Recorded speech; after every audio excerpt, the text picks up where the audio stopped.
Nova Geração. E para tratar desse assunto, nada como ter uma especialista aqui no nosso estúdio. E eu me refiro a Béa Carvalho, que é palestrante, mas você pode apresentá-la também como futurista. Para entender isso, nada melhor do que conversar com ela própria. Béa Carvalho, desde já, muito obrigado pela sua gentileza de estar conosco aqui no Mundo Corporativo. Bom dia. Como eu falei, estou realizando um sonho de estar aqui. Nossa, assim já comecei constrangedor. Mas vamos lá.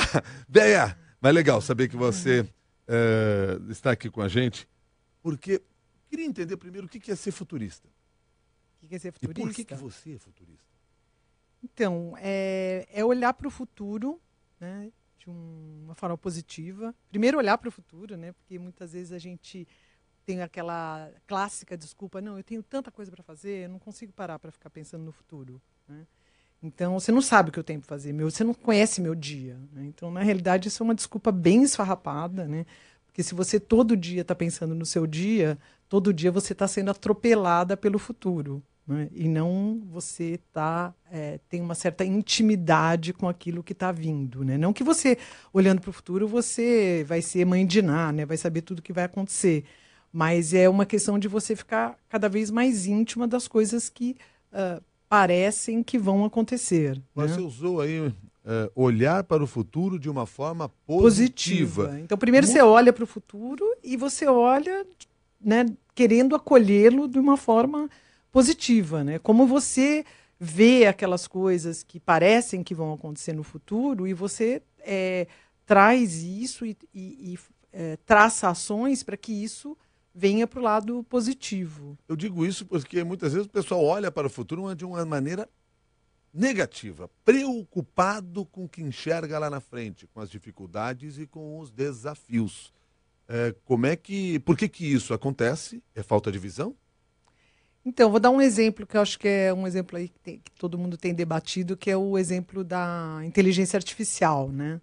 Então, se você olhar para a inteligência artificial de uma forma negativa, é realmente um terror, assim, é uma coisa que você fala, nossa, eu vou me matar hoje, né? Porque quem vai controlar isso, né? Os robôs vão mandar nos seres humanos, nós vamos perder o total controle do planeta. Mas é uma possibilidade, né? Então, se é uma possibilidade, como você pode traçar ações, como você pode se envolver para que a inteligência artificial tenha só os seus lados benéficos ou tenha muito mais lados benéficos. Acho que você não consegue ter, né, não somos aqui poliana, achar que vai ser tudo lindo, maravilhoso, cor-de-rosa, mas como você age para que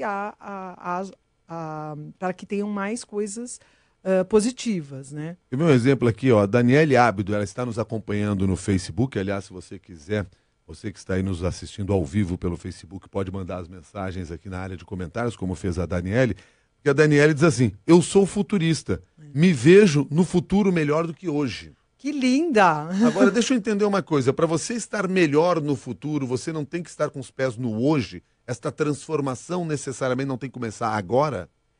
Então, você tem que estar melhor você estar com os dois pés hoje do que no ontem, né? Porque daí no ontem fica mais difícil de você olhar no futuro. Você tem que olhar para o futuro, né? Como a gente estava até conversando, quer dizer, você olha para as tendências, para o que parece que vai acontecer, né? Começa a estudar isso, começa a se aprofundar nisso e começa a pensar como aquela tendência pode te beneficiar. Então você começa a agir no presente. Um exemplo que eu dou que é super comum, né? Que é, por exemplo, eu vejo na minha profissão que realmente não vai dar mais para eu adiar essa história de aprender inglês, né? Então, é isso, né? Para qualquer coisa que eu imagine na minha carreira, eu tenho que falar inglês fluentemente, né? Então, você olha isso, você se olha no futuro e você fala assim, bom, então é isso. Eu tenho que começar a aprender isso direito, de uma forma efetiva, eficaz e eficiente, né? Porque tudo que eu fiz de inglês do passado não me serviu. Então, essa é a ideia. Você olha para o futuro, você vê que aquilo premente que aquilo é o que vai te alavancar, que aquilo é o que você precisa, e você volta para o presente e toma uma decisão drástica em relação àquilo, para que realmente aquilo te alavanque. Porque se você enxergou no futuro que isso vai ser fundamental, vai ser crucial na sua carreira, você tem que começar agora a estudar. Agora, você não pode esperar o futuro. Exatamente, porque daqui a pouco o futuro virou presente e você fala assim: eu acho que eu preciso tomar alguma providência sobre falar inglês. E é o que acontece, né?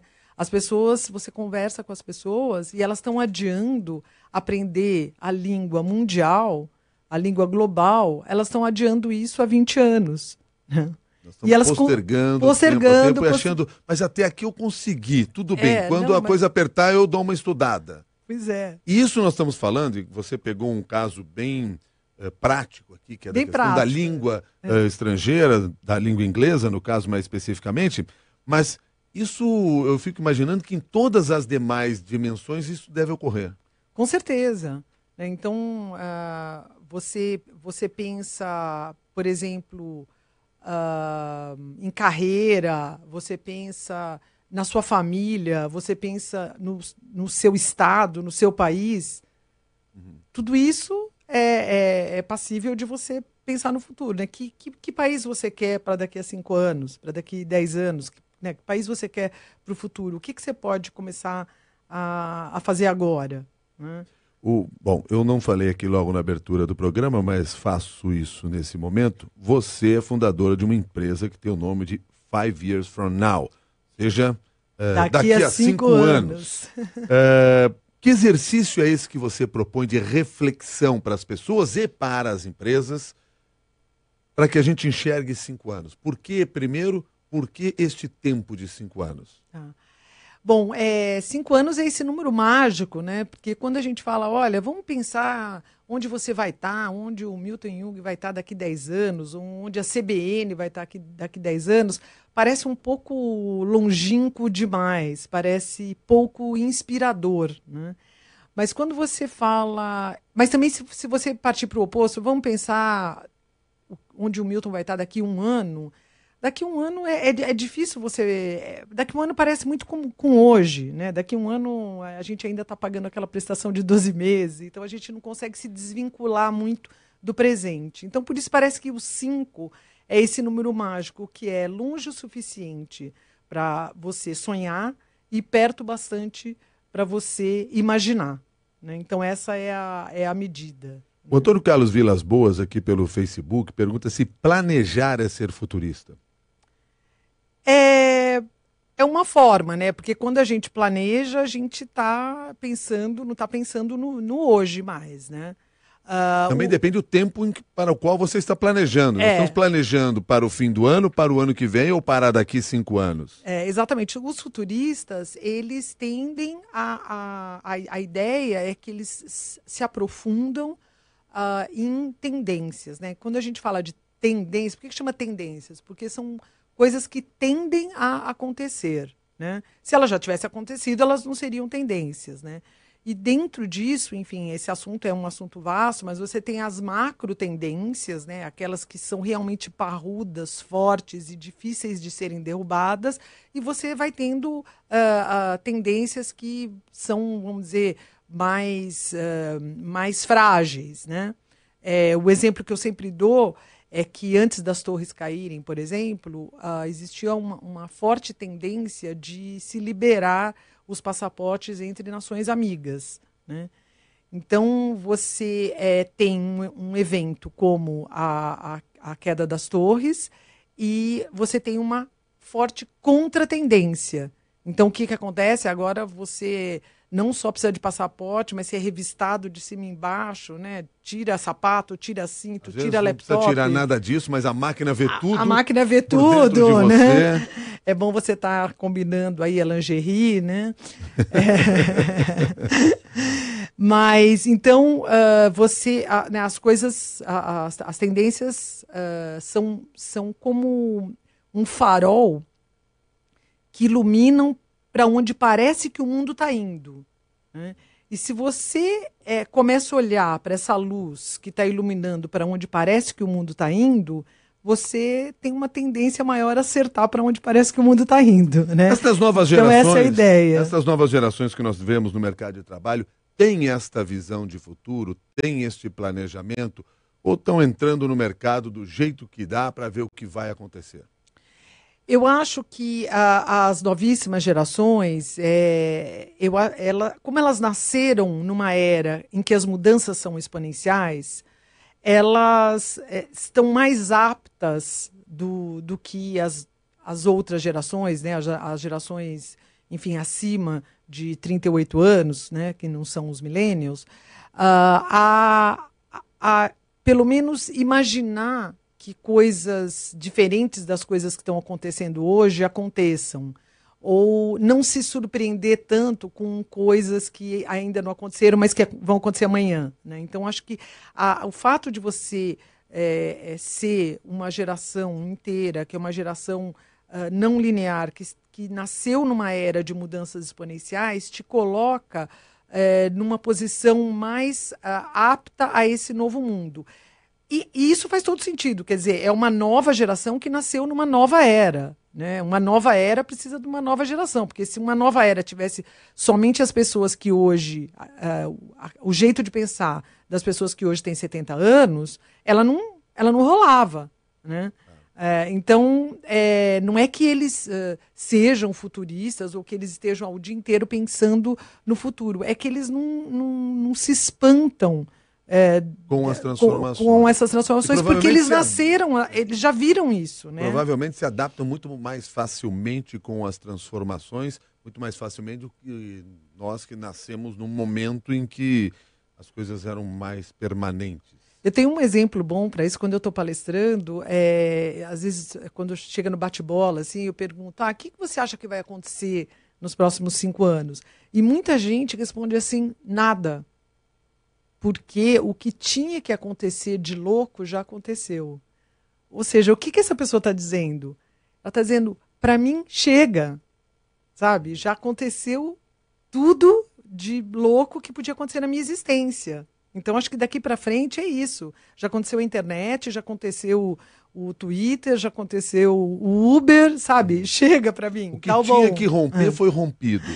No entanto, não é a realidade. Não é a realidade, né? Então, você vê como as gerações mais velhas, elas realmente não estão preparadas para vamos dizer assim, uma nova internet, né? Digamos, uma nova revolução. É como se assim, não, agora acabou, ó.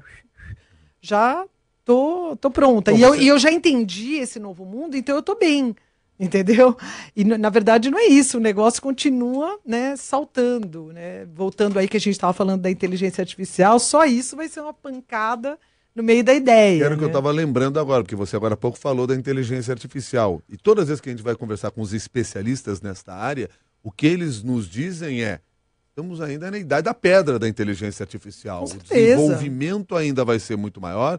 Há discussões, inclusive éticas, em torno da inteligência artificial que devem ser feitas. Muitas. E se há essa necessidade, pense vocês, profissionais que atuam nessa área, o quanto vocês podem ser úteis em refletir sobre essa questão também.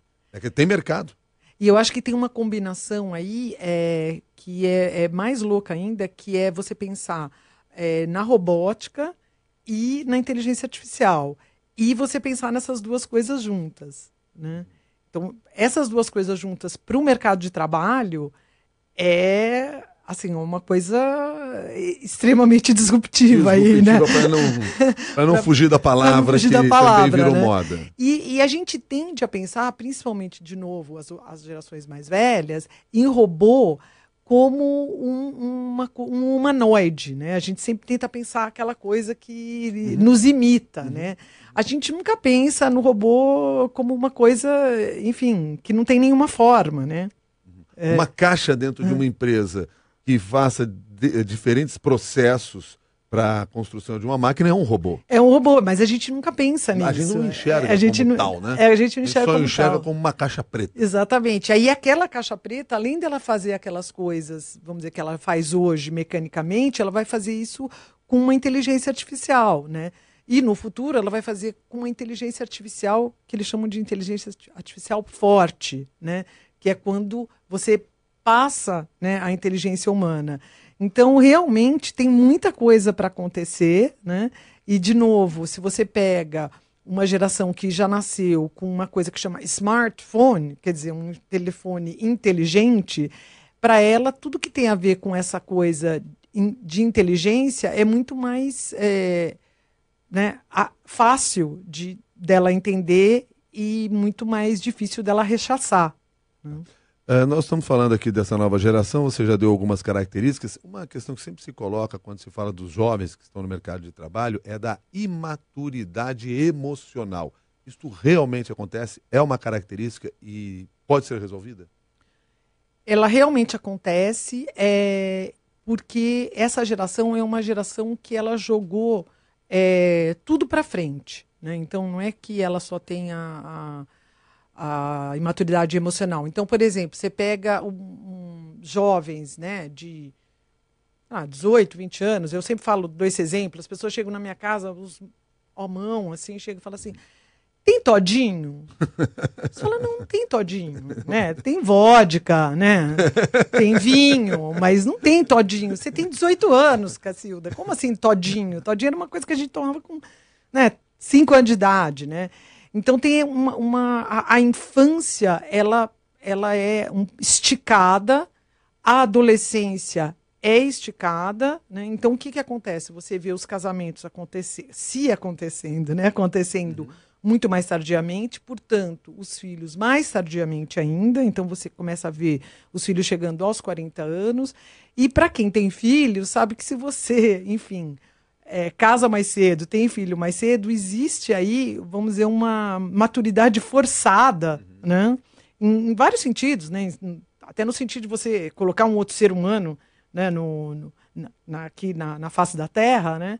E realmente tudo isso, existe uma imaturidade emocional forte. Os psicólogos dizem que os consultórios são cheios, né, por conta disso, mas existe uma coisa que é uma maturidade, digamos assim, para usar a mesma palavra, em relação a essa nova era, né? Então, você, que é das outras gerações, recebe tipo uma informação que você não consegue processar, porque de um lado a pessoa está muito à vontade nessa nova era, né? Ela entende, ela compreende, ela age, ela atua, ela colhe resultados dessa nova era, e por outro lado, você fala assim, nossa, mas ela não sacou isso, né? Ela não sacou que aquele cara, ela não sacou aquela situação, porque tem a ver com uma maturidade emocional. E aí você pegou um ponto maravilhoso, que é o que as empresas não fazem. As empresas, elas estão aumentando esse gap entre as gerações. Por quê? Porque elas não compreendem as novas gerações, né? Então, o que elas deviam fazer era fazer todo um esforço magnético, né? Para que essas gerações se aproximassem, porque o ganho de produtividade seria absurdo, né? Você pegar a maturidade emocional, o conhecimento, a experiência das velhas gerações e juntar com essa maturidade da nova era, das novas gerações. A hora que você faz esse bolo, né? A hora que você imanta todo mundo aqui, você tem um salto de produtividade que não tem para ninguém. O que as empresas fazem? Elas rechaçam, elas falam assim, não, esse moleque é atrevido, esse moleque é preguiçoso, esse moleque é distraído, ele só fica no Facebook, né? Então, ela, em vez de ela tentar ir ao encontro, em vez de ela tentar compreender, ela age pelo preconceito, né? Ela tem um pré-conceito de que se ele está com o Facebook no computador, ele está brincando. Ela não pode nem imaginar que ele esteja pedindo, por exemplo, uma informação para um colega da outra empresa. Até por discussões aí com pais e mães. Porque está diante do computador, ele está brincando. Exatamente. Ele não sai da frente do computador. Sim, não sai da frente do computador, porque é lá que ele faz absolutamente tudo. Estuda, inclusive. Exatamente. Né? Estuda, senão ele não sobreviveria na escola se ele não estivesse estudando. Mas ele não sai da frente do computador porque está lá o conhecimento. Agora, já que nós estamos falando aqui dessa relação empresa com as novas gerações que você citou, tá. É muito comum ouvir que as empresas querem... Não, nós precisamos trabalhar para as novas gerações. Isso é um erro. Então, Eu tenho falado muito dessa palavrinha, para e com, né? Que faz uma diferença absurda na política das empresas. Você vê sempre quando você está, enfim, em reuniões, em conversas com os profissionais de RH, eles estão sempre preocupados em nós estamos fazendo um novo projeto para atrair talentos, nós estamos fazendo um novo projeto para reter, nós queremos fazer isso para as novas gerações. Não dá, é coisa do século passado, quando você sabia tudo, você detinha todo o conhecimento, toda a experiência, então você falava assim, agora eu vou fazer alguma coisa para esses novos entrantes, para eles entenderem como é o mundo corporativo. Agora, você não sabe como que é o mundo corporativo. Como que você vai fazer para? Você tem que fazer com. Só existe saída se você fizer com. Porque quando você faz com, você faz junto. Você faz junto com e não para. Quando você faz junto com, você traz todo o insight dessas novas gerações, de quem nasceu numa nova era, com toda a experiência da velha era. E aí, realmente, você, de novo, faz um bolo que não tem para ninguém. Né? Nas muitas empresas pelas quais você passa para fazer palestra, você tem percebido já movimentos nesse sentido, de se trabalhar com ou de fazer com os jovens e não para os jovens?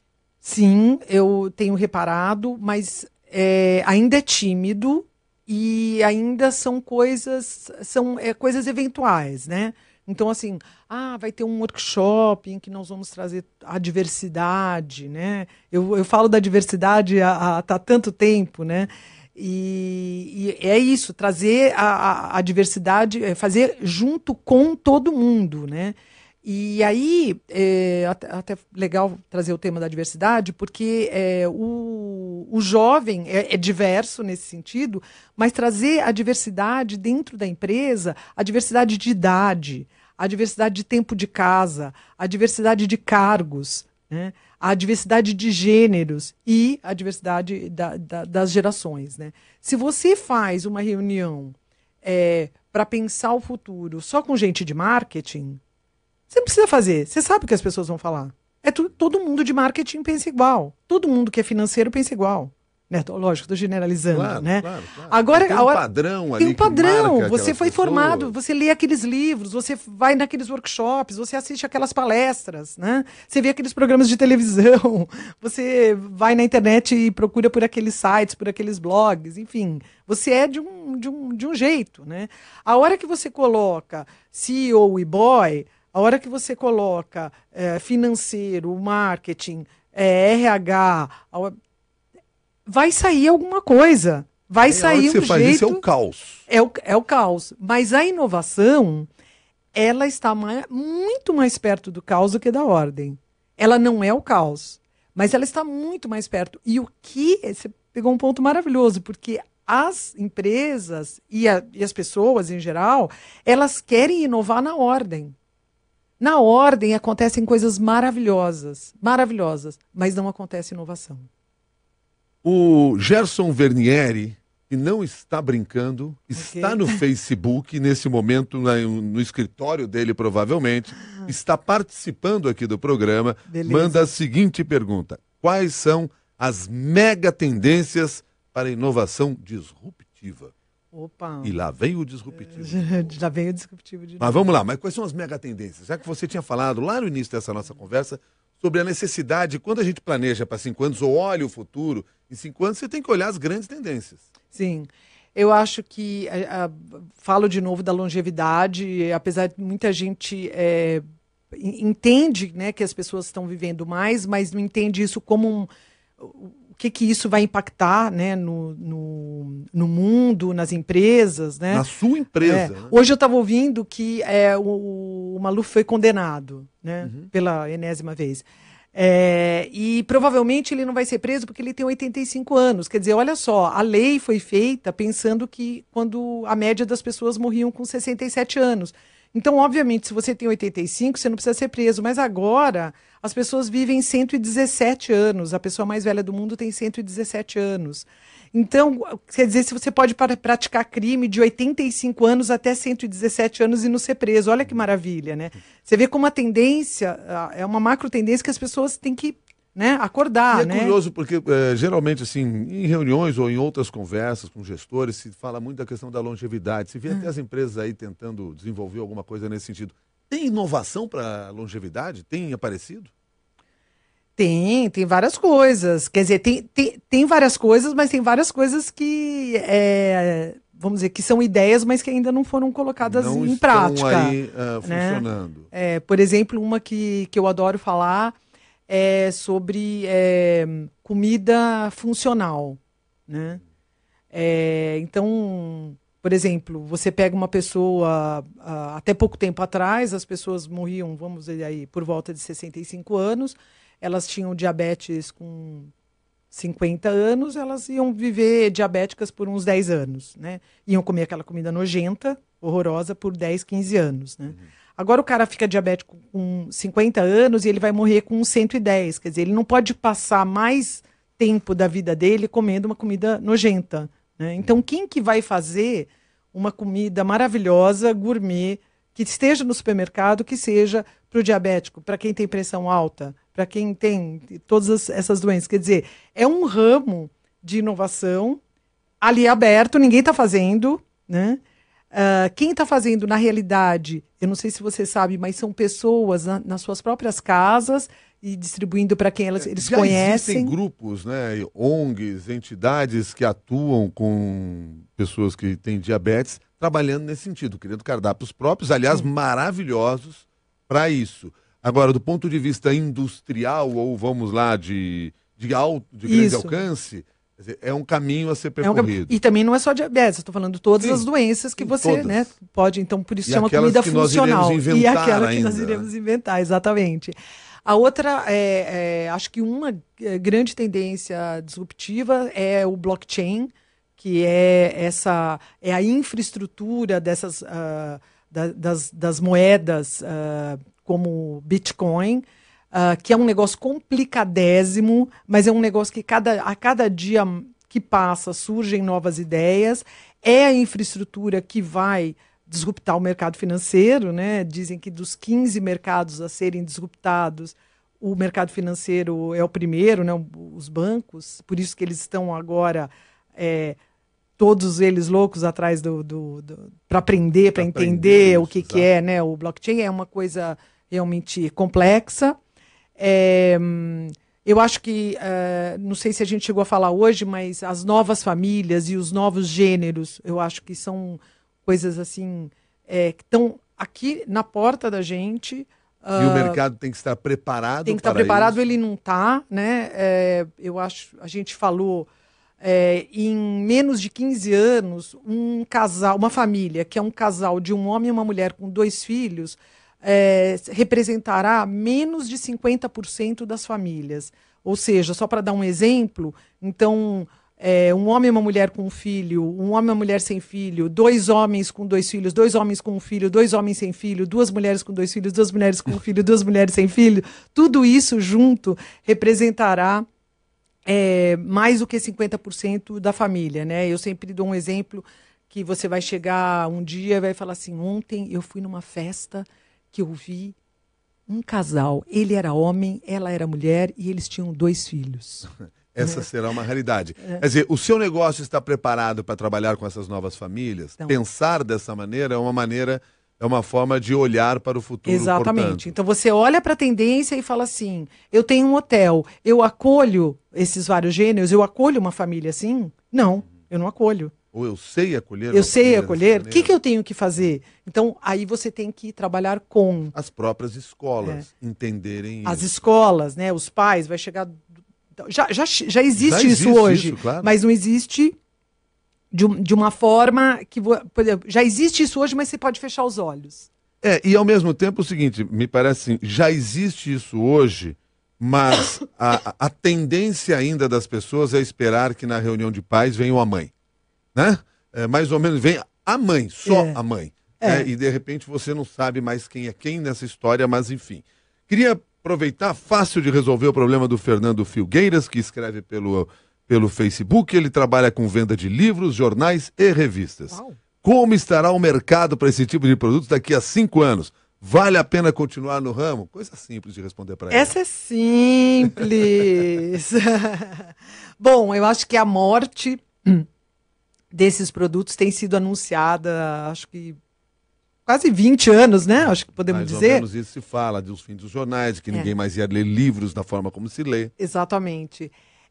Eu acho que quando a gente olha para as novas gerações, né, a gente vê muito claro a história do jornal, pelo menos, né? Que eu acho que é difícil você pegar pessoas das novas gerações que tenham um hábito de ler jornal como em outras épocas. Como nós líamos. Ou como nós lemos. Como nós lemos e também, assim, muitos adolescentes já liam jornais, né? Ou dos pais, porque tinham, ou até compravam da sua própria preferência, né? Gente que curtia e tal. Então, eu vejo que é mais difícil. A outra coisa que eu acho que contribui para essa morte desses produtos é o fato de que essas revistas e muitos dos jornais, eles também não contribuem para que a gente os queira, né? Porque é difícil você pegar o jornal do outro dia, na porta ali, na soleira, né? E olhar e falar assim, nossa, eu já sei tudo isso. Eu já ouvi tudo isso no rádio, eu já vi tudo isso no Twitter. E daí o que acontece? Não, daí em vez de ter ali uma coisa em profundidade, em detalhes, que eu falo, eu vi, mas eu vi aquela coisa meio rápida do jornal, da internet. Então agora eu vou, né, vai ter fontes, vai ter um aprofundamento maior. Não tem, porque porque no jornal todo mundo quer um jornal para ler rápido e tal. Então vira uma coisa que eu acho que... Agora, por exemplo, ele trabalha aqui com livros, trabalha com revistas. Conversando aí com novas gerações, ou com quem trabalha com as novas gerações, tem se percebido aí uma atenção desses jovens em busca dos quadrinhos, dos Comic-Cons, etc. Dessas histórias em quadrinho de heróis, de super-heróis, por exemplo, que tem vendido muito. Quer dizer, é um negócio que está por aí. E eles estão consumindo isso, não necessariamente na internet. Naquele papel, naquele formato de revista que a gente tinha. Eu ia falar isso sobre as revistas e sobre livros especializados e, vamos dizer assim, de arte, né? Porque esse tipo de assunto, digamos assim, ele se adequa muito bem à mídia papel, né? Então você vai ver aí um livro do artista Milton Jung, né? É muito mais legal você ter um livro num belíssimo papel, numa capa dura que você possa ali, né, folhear, do que você ver isso, enfim, rapidamente na internet. Então, assim, quando você tem esses produtos que têm esse foco específico, os quadrinhos, arte, arquitetura, fotografia, né, você vê que isso, eu acho que, inclusive, floresce. Né? Não só continua aí, mas... Bom, então, Fernando, é o seguinte, Fernando. Segue em frente, mas fique atento aí para as mudanças dos produtos com os quais você vai trabalhar. É isso. Sim, senhor. Não desista, não venda agora, mas pense bem que tipo de produto você vai continuar vendendo aí nesse seu negócio, que eu não sei exatamente se é uma banca de revista ou se é uma livraria. E nós temos visto, por exemplo, em livrarias, em alguns movimentos já, das pequenas livrarias, das livrarias de nicho, sobrevivendo a esse mercado quando megas livrarias estão diminuindo. Então é curioso isso tudo, tem que estar atento. Eu acho que sempre é isso, né? Então tem essa tendência, vamos dizer, de morte desses produtos. Quem reage a isso, né? Como pode ganhar um espaço, né? Por exemplo, agora você vê todo esse movimento todo mundo vai para o home office. Agora a Microsoft chamou todo mundo de volta. Para o Office, né? Então, também eu acho que tem um pouco dessa coisa, dessa tentativa e erro, né? Porque essa nova era é isso, ela não está escrito como ela funciona, a gente tem que tentar. Só uma dica final para o Edislau Mendes aqui no Facebook. Como gestor deve lidar com os choques entre gerações? Ou com a convivência das gerações? Primeiro, entendendo o que é uma geração não linear, a geração Y, dos millennials, e a Z, são as primeiras gerações não lineares. Elas não fazem as coisas degrau por degrau, elas fazem as coisas de forma transversal.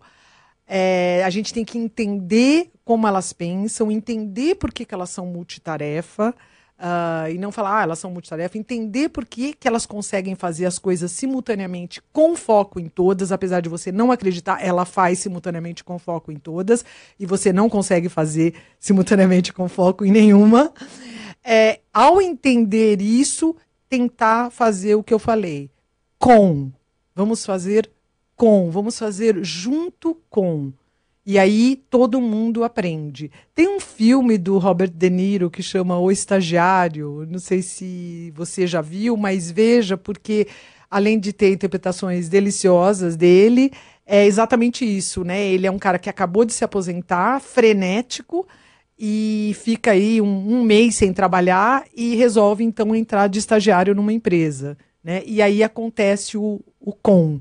Exatamente. Né? Béia Carvalho, foi muito bom fazer um programa com você aqui no Mundo Corporativo, como também foi muito bom fazer o programa com os ouvintes que participaram aqui do Mundo Corporativo. E não para os ouvintes, né? Exatamente. Béia, muito bom. Super obrigado aí pela gentileza de estar conosco aqui. Até uma nova oportunidade. Eu que agradeço. Tá certo. A Béia Carvalho é palestrante, é futurista e é fundadora da 5 Years From Now, que é essa empresa na qual ela trabalha, olhando para o futuro, nos ajudando a olhar para o futuro. E foi o que ela fez hoje aqui no Mundo Corporativo, Nova Geração. A você que participou dessa nossa conversa, o meu agradecimento, lembrando sempre o seguinte: este conhecimento pode ser compartilhado, deve ser compartilhado com todos. Portanto, um ambiente para isso é o nosso grupo de discussões lá no LinkedIn Mundo Corporativo da CBN. Você vai lá, se inscreve, vai lá, participa, traz o seu artigo, publica a sua opinião, discuta com outras pessoas. Esse é o grande barato de fazer o Mundo Corporativo com você. Até o próximo capítulo. Até mais.